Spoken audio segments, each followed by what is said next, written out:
व्यक्ति के जीवन में आलस्य एक बाधा है जो उसे उसके लक्ष्य तक पहुंचने से रोकती है। आइए गौतम बुद्ध की इस प्रेरक कहानी से जाने कि आलस्य का मूल कारण क्या है और किस तरह उसे अपने मन मस्तिष्क से हटाया जा सकता है। किसी नगर में एक व्यक्ति रहता था। वह बहुत आलसी था और उसे यह बात पता थी। एक दिन वह बुद्ध जी के पास आया और दुखी मन से बोला, बुद्ध जी, मैं बहुत आलसी हूँ और अपने आलस्यपन के कारण मुझसे कोई भी कार्य सही समय पर नहीं होता है और नहीं ठीक से कर पाता हूँ। मेरे घर में सभी मुझसे परेशान हैं। कृपया बताइए मैं क्या करूँ। बुद्ध जी मुस्कुराए और बोले, तुम्हें कैसे पता कि तुम आलसी हो और किस प्रकार का आलस्य है तुम्हें? व्यक्ति ने कहा, मुझे यह तो ठीक से नहीं पता कि आलस्य वाकई में क्या होता है, लेकिन यह जो भी है बहुत बुरा है। बुद्ध जी ने कहा, आलस्य एक मानसिक अवस्था होती है जो एक विचार है, भाव है जिसे इंसान अपने अंदर लाता है। मनुष्य को दो प्रकार से आलस्य आता है, शारीरिक और मानसिक। शारीरिक आलस्य का कारण भोजन है। जब हम ऐसा भोजन करते हैं जिसमें खुद कोई जीवन नहीं है तो शरीर के लिए बोझ बन जाता है और फिर यह आलस्य पैदा करता है, क्योंकि हमारा शरीर भोजन से मिलने वाली ऊर्जा पर चलता है। जैसा भोजन हम इसे देते हैं वैसी ऊर्जा यह हम देता है। इसलिए आलस्य से बचना चाहते हो तो आराम और आसानी से पचने वाला भोजन करो जो प्राकृतिक रूप से हम मिलता है। शारीरिक स्तर पर ही दूसरा कारण है सही से ना बैठना, सही से ना सोना और सही से ना चलना। बुद्ध जी ने आश्रम के भिक्षुओं की तरफ इशारा किया और कहा, देखो इन भिक्षुओं को ध्यान से देखो, इनके चलने, बैठने और लेटने में संतुलन है।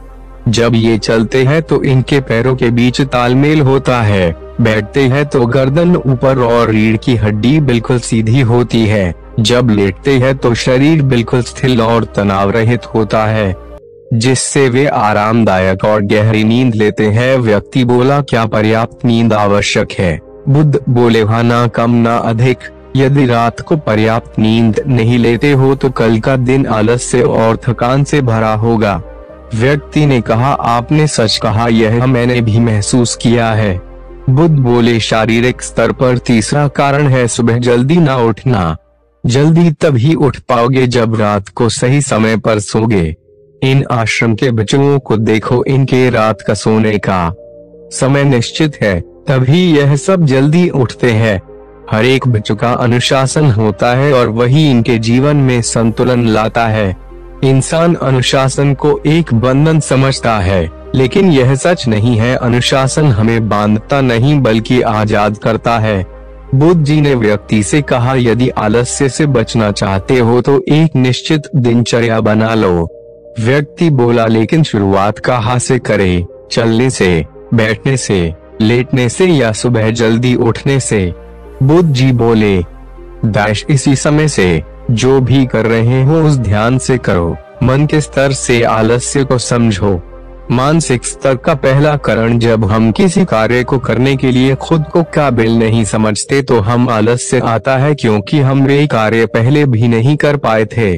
हम मन को यह नहीं समझाते कि पहले और अभी के कार्य में बहुत फर्क है। साथ ही मानसिक तौर पर हम वे नहीं है जो पहले थे। तब से लेकर अब तक हमने बहुत कुछ सीखा है।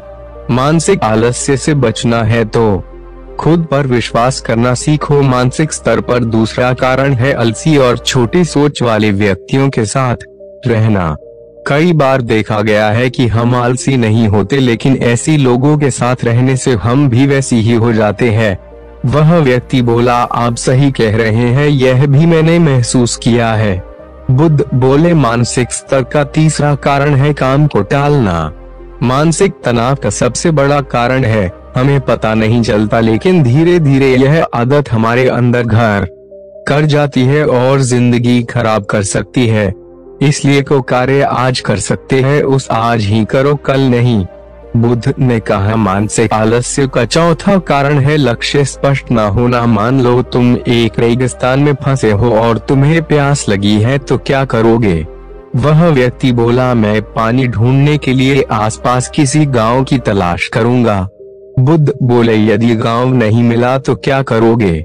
वह व्यक्ति बोला, तो भी मैं ढूंढने का प्रयास करूंगा, क्योंकि मेरे पास और कोई विकल्प नहीं। बुद्ध बोले, जब किसी के पास स्पष्ट लक्ष्य न होना है, यदि सुबह उठकर व्यायाम नहीं कर पा रहे हो तो तुम्हारी नजर स्पष्ट नहीं है कि तुम्हें व्यायाम क्यों करना है।